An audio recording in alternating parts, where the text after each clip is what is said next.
seen the glory of the coming of the Lord.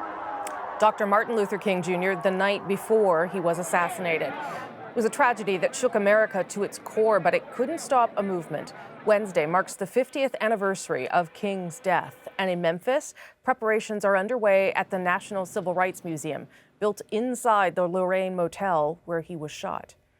One of the people with King that day was a 26-year-old rising figure in the movement. His name, Jesse Jackson. We'll talk to him about that shocking moment in a moment and the struggle to carry on King's dream of racial and economic equality. But first, some background. When it comes to the U.S. civil rights movement, not many can match the resume of Jesse Jackson, a commitment to the struggle born of an upbringing in segregated South Carolina. Suffice it to say, I grew up under the laws of apartheid in this country. Something within me told me that I could make a difference. But from difficult beginnings, he established himself as a central figure in American politics and culture. From 2 unsuccessful runs to be the Democratic presidential nominee. Choose. Let's do with each other what we cannot do by ourselves. Choose. To the television sets of the country's youngest. I am somebody. But the roots of his activism and the making of his reputation happened alongside Dr. Martin Luther King Jr. at some of the movement's iconic moments, including the 1965 marches on Selma, where the American conscience was stirred, and on that fateful April day in 1968, standing on that balcony and bearing witness as an assassin's bullet struck King down. In some ways, Jackson himself helped bridge the gap between that era and the one ushered in 40 years later with the election of the country's first black president. Few are better placed to speak about the legacy of Dr. Martin Luther King Jr. He spoke to us earlier from Chicago. Reverend Jackson, good to see you. Very well. Hello, Canada.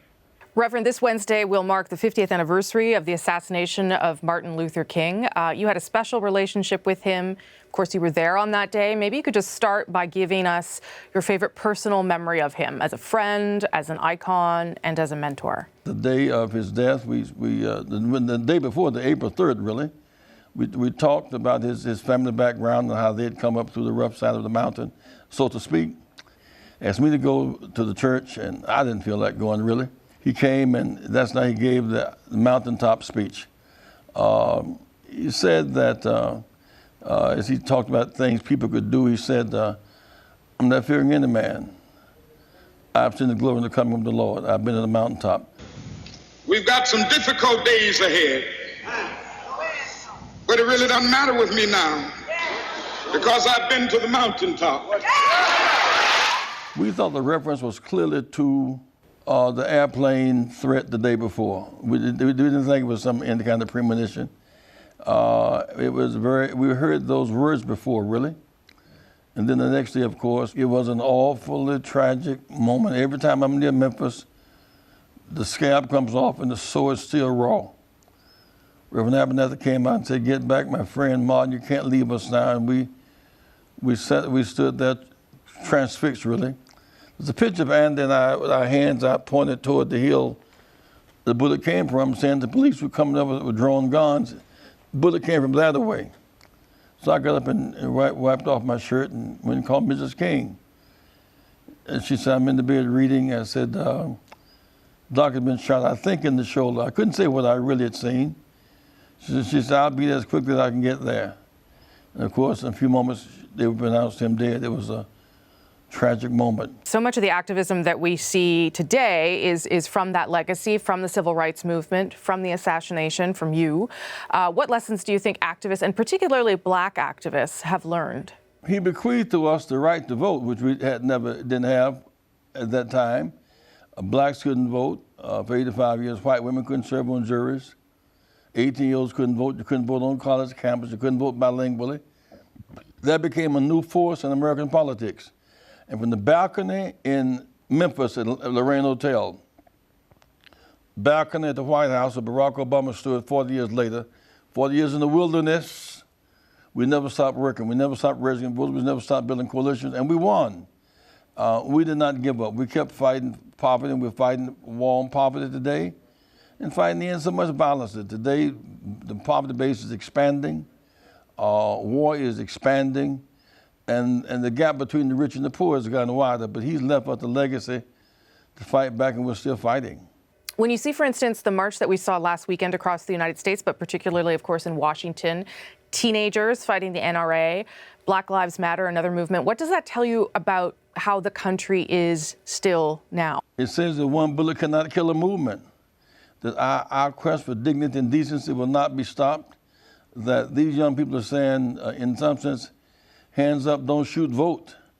18-year-olds now have the right to vote. There are 4 million high school seniors can register and vote. There are more 17 to 21 than there are 71 to 81. It says that those in college now who want low tuition can, in fact, fight back and vote. So we're now marching to the polls, not just marching in the street, but marching to the polls.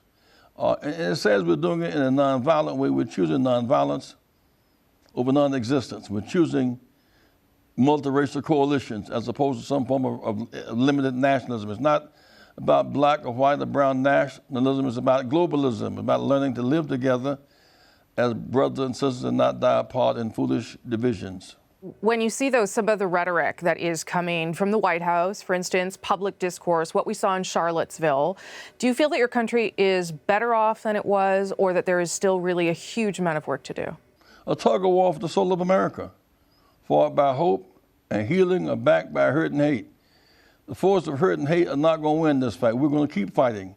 And I look at your Prime Minister in Canada, for example, very young man who speaks glowingly of our hemisphere, or the young leader of Mexico, or South Central Latin America. We're winning this battle.